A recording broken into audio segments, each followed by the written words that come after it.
គ្រប់មួយខែតែឲ្យយើងទៅចាក់វិញនេះប្រវត្តិជាប់គុកលោកគ្រូភ្លេងលេងបត់អីសៃផាត់ព្រំសុំគ្រប់និងសុំជើង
យកទៅដល់ឲ្យមកអូនផង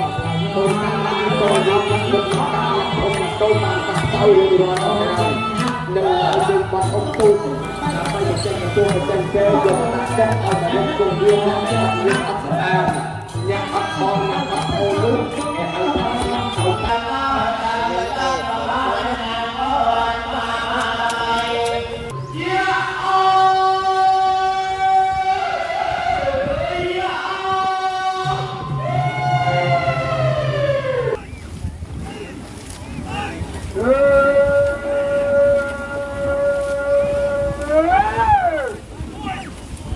Hãy subscribe cho kênh